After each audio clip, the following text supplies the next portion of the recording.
Di dalam memandikan mayat, diperhatikan hal-hal berikut ini.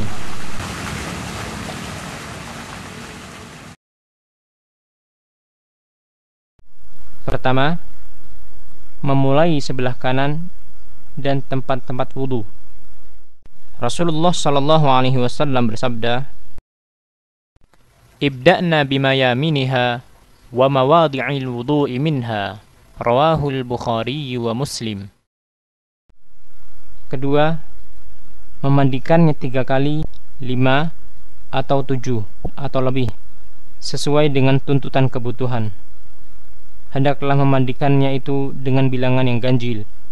Rasulullah sallallahu alaihi wasallam bersabda, "Ighsilnaha 3 atau 5 atau 7 atau akthar min dhalik in ra'aytunna dhalik." Ketiga, sebagiannya disertai dengan daun sidr atau bidara atau yang bisa menggantikannya. Rasulullah sallallahu alaihi wasallam bersabda, "Bima'in wa sidrin." Keempat, pintalan rambut dibuka dan dicuci dengan baik. Kelima, menyisir rambut.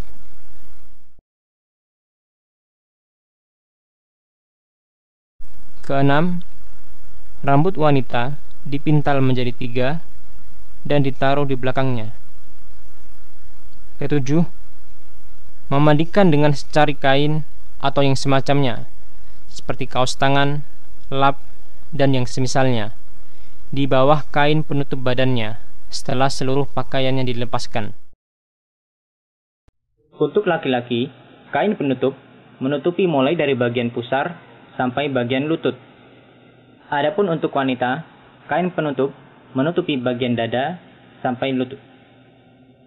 Adapun apabila suami memandikan istri atau istri memandikan suami, maka tidak perlu menggunakan kain penutup karena tidak ada batasan aurat bagi mereka berdua.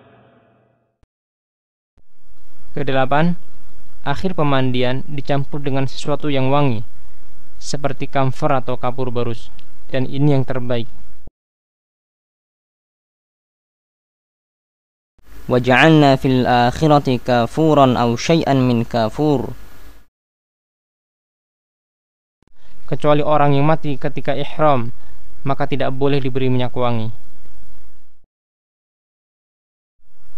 Kesembilan, laki-laki dimandikan oleh laki-laki dan wanita dimandikan oleh wanita, terkecuali suami istri. Keduanya boleh saling memandikan karena tidak ada dalil yang melarangnya. Bahkan hal tersebut dijelaskan dalam sunnah Rasulullah sallallahu alaihi wasallam.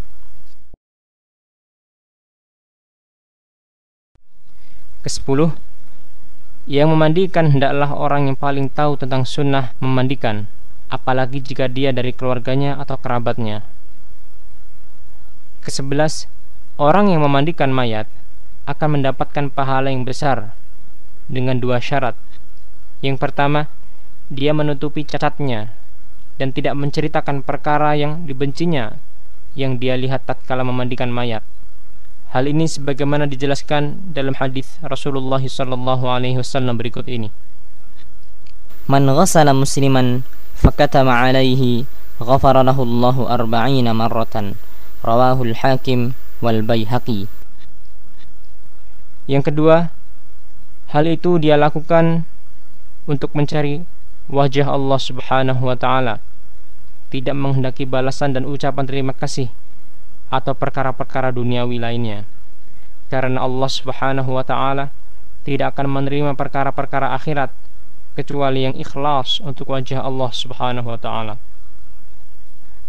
Ke-12, bagi orang yang memandikan mayat disukai untuk mandi, akan tetapi tidak diwajibkan. Ke-13, tidak disyariatkan memandikan orang yang mati syahid, walaupun saat itu ia diketahui bahwasanya sedang dalam keadaan junub. Kaum laki-laki atau wanita dibolehkan memandikan jenazah anak laki-laki ataupun perempuan yang berusia di bawah 7 tahun, sebab tidak ada batasan aurat bagi mereka. Apabila seorang laki-laki wafat di antara kaum wanita tanpa ada seorang muslim pun bersama mereka dan tanpa ada istrinya atau ibunya, dan demikian pula sebaliknya, apabila seorang wanita wafat di antara kaum laki-laki, maka jenazahnya tidak perlu dimandikan, akan tetapi cukup ditayamumkan saja, yaitu salah seorang di antara yang hadir menepuk tanah dengan kedua tangannya, lalu mengusapkannya pada wajah dan kedua punggung telapak tangan si mayat. Janin yang gugur, bila telah mencapai usia 4 bulan dalam kandungan, jenazahnya hendaklah dimandikan, disolatkan, dan diberi nama baginya. Hal ini berdasarkan hadis riwayat Muslim yang menerangkan bahwasanya setelah waktu 4 bulan atau 120 hari, maka ruh telah ditiupkan pada seorang manusia. Adapun sebelum 4 bulan itu, maka ia hanyalah sekerat daging yang bisa dikuburkan di mana saja tanpa harus dimandikan dan disolatkan. Apabila terdapat halangan untuk memandikan jenazah, misalnya tidak ada air, atau karena kondisi jenazah yang sudah tercabik-cabik atau gosong sehingga tidak mampu dimandikan, maka cukup ditayamumkan saja, yaitu salah seorang di antara hadirin menepuk tanah dengan kedua tangannya, lalu mengusapkannya pada wajah dan kedua punggung telapak tangan si mayat.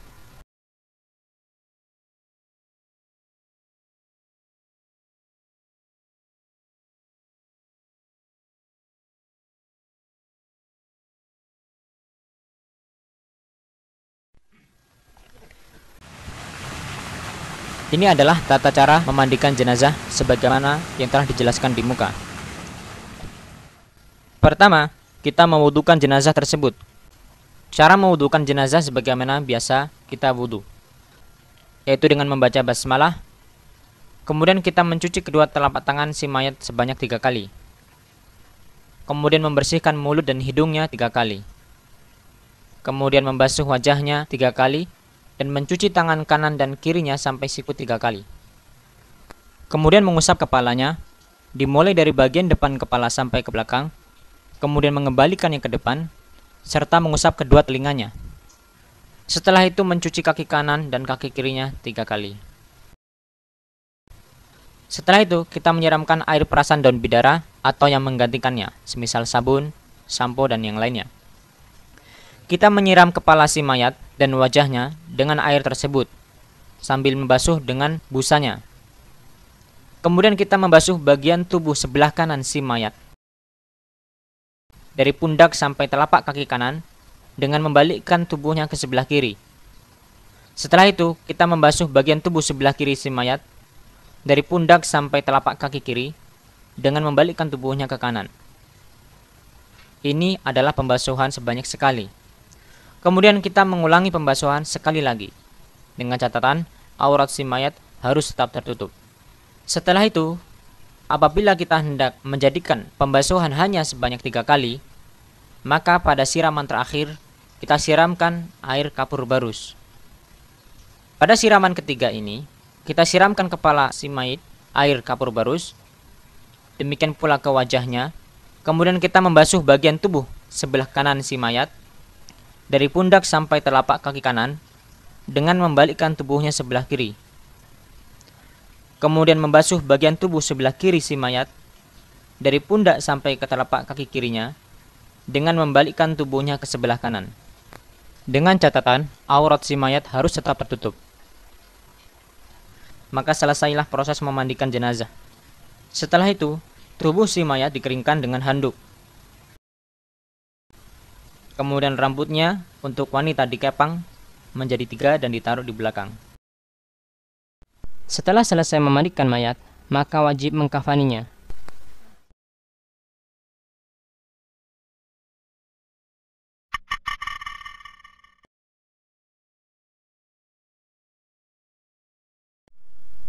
Setelah selesai memandikan mayat, maka wajib mengkafaninya.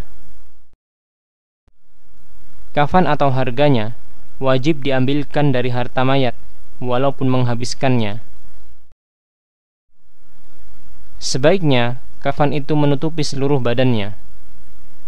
Jika tidak mudah mendapatkan kafan yang menutupi seluruh badannya, maka kepalanya dan badan yang panjang ditutup dengan kafan, dan badan yang masih terbuka ditutup dengan idhir atau sejenis rumput yang harum baunya atau rumput jerami yang lainnya.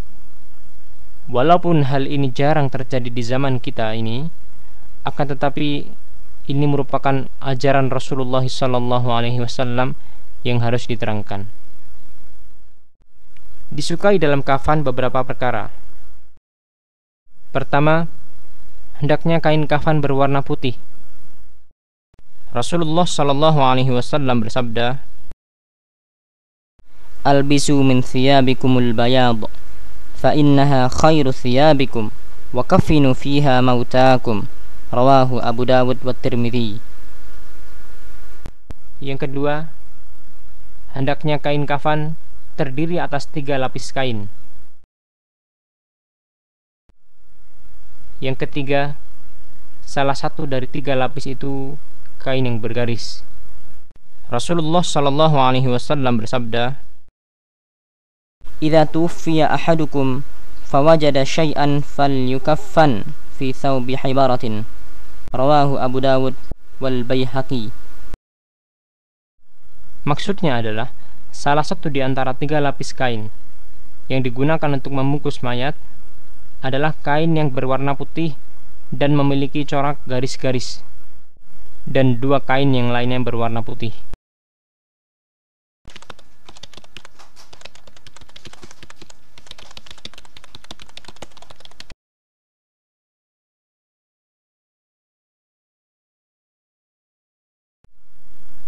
Tidak boleh berlebihan di dalam kafan dan melebihkan kafan di atas 3, karena hal ini menyelisih kafan Rasulullah SAW dan termasuk dalam menyia-nyiakan harta. Kafan wanita seperti halnya kafan laki-laki, karena tidak ada dalil sahih yang membedakannya.